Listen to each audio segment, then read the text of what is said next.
Good evening, I'm Twala, and you're watching the Newsroom India. With breaking developments from the United States, where a tragic shooting near Atlanta's CDC headquarters has left one police officer dead and raised disturbing questions about vaccine misinformation and its deadly consequences. The incident unfolded Friday afternoon near the Centers for Disease Control and Prevention headquarters and Emory University's Atlanta campus in Georgia. What began as reports of an active shooter has now revealed a deeply troubled individual whose family says had become fixated on false beliefs about COVID-19 vaccines. The Georgia Bureau of Investigation has identified the gunman as 30-year-old Patrick Joseph White of Kennesaw, Georgia. White is now dead, though authorities have not yet confirmed whether he was killed by police or took his own life. But the real tragedy here is the loss of Officer David Rose, a 33-year-old DeKalb County police officer who responded to the emergency call. Officer Rose leaves behind a pregnant wife and two young children, a family now shattered by senseless violence. This evening there is a wife without a husband. There are three children, one unborn without a father. There is a mother and a father, as well as siblings, who also share in this traumatic loss. This evening, my heart goes out to the family, as well as the DeKalb County family, and to our frontline responders, to our officers. What makes this case particularly disturbing are the revelations from the shooter's own family.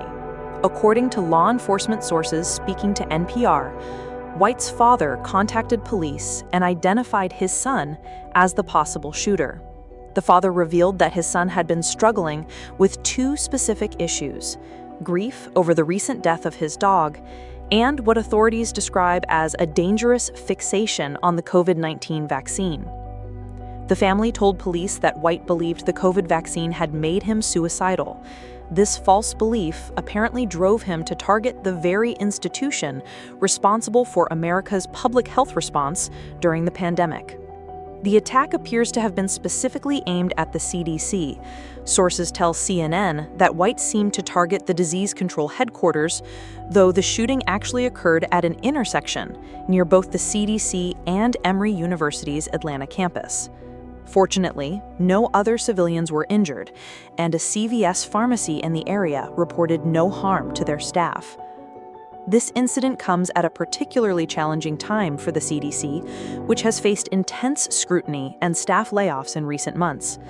The agency has been at the center of political controversy, with some critics even calling for the resignation of CDC officials in the wake of this violence. Robert F. Kennedy Jr., who has been nominated for a health position in the current administration and has previously promoted vaccine skepticism, posted on social media expressing sadness over the shooting. He wrote that no one should face violence while working to protect the health of others. But this tragedy highlights a darker reality we must confront: how dangerous misinformation can become when it takes root in vulnerable minds. The COVID-19 vaccines have been extensively studied and proven safe by health authorities worldwide, including our own health ministry here in India. Yet false claims about these life-saving medicines continue to circulate, sometimes with deadly consequences. Georgia Governor Brian Kemp noted that this was the second time this week that deranged criminals had targeted innocent Georgians, praising the first responders who, quote, rushed toward danger to subdue the shooter and save lives.